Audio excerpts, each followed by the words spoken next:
Hi, my students. Welcome back. I'm Ellie at EnglishFunZone.com, and today we're going to be doing that future perfect tense. So let's get started. In the simple future tense, we use will be plus action, like doing something, and we also use am, is, are, going. Will be going is I know I will be doing it, but I don't know when. And it's something I'm going to do in the future, but I just don't know when, or I don't have all of the information. It's 95% sure it will happen. Not everything's ready. I'm not doing it in the near future. Am going to is I am going to do this soon. I know when and where, and I'm 100% sure it will happen, and it's going to happen soon, like in the near future. So there is a slight difference. I know that most speakers will say it doesn't matter, which is true, but this is the reason why we have two different ways of saying these things.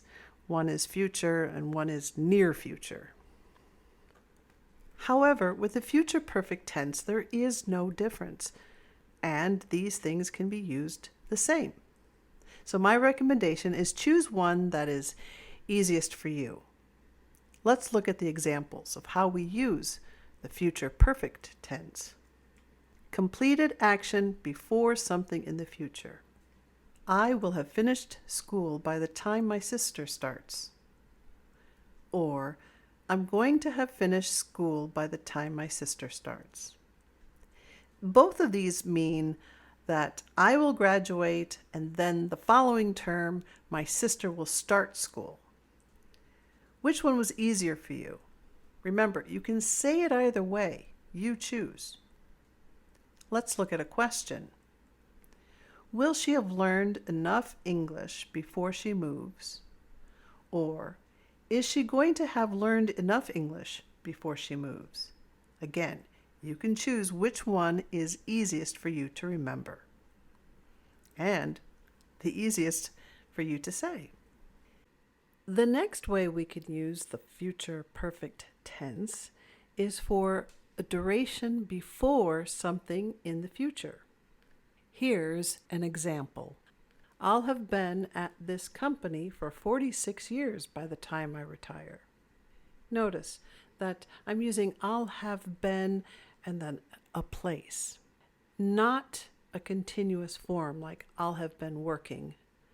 That's the future perfect tense, and we're going to talk about that next week. This is for non-continuous actions or non-continuous verbs. It's I'll have been at this company for 46 years by the time I retire. You can also say it this way. I'm going to have been at this company for 46 years by the time I retire. Now, some native speakers drop that word for when they're speaking quickly. I'll have been at this company 46 years by the time I retire. Listen again. I'll have been at this company 46 years by the time I retire. When you say it that way, it's fine, but when you're writing, I strongly recommend that you write it with the word for.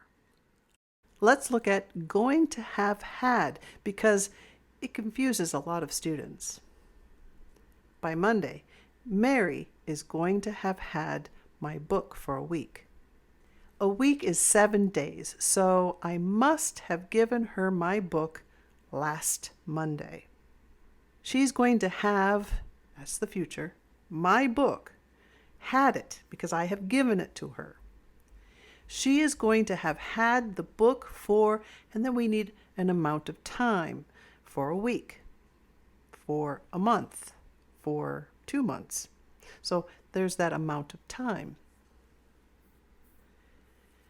And yes, you can say, by Monday, she'll have had my book for a week, which I think is easier to say.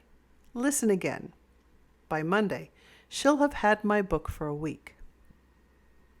Remember that if you have any questions about this tense or any other English questions, you can post them in the chat box below or go to my website and click on Ask Ellie and send them to me. that ends it for this video. Now, next week, I'll be talking about the future perfect continuous tense. So I hope you'll come back for that. Well, my students, thank you so much for watching, liking, subscribing, and all of that other fun stuff. And until next time, keep practicing. Bye.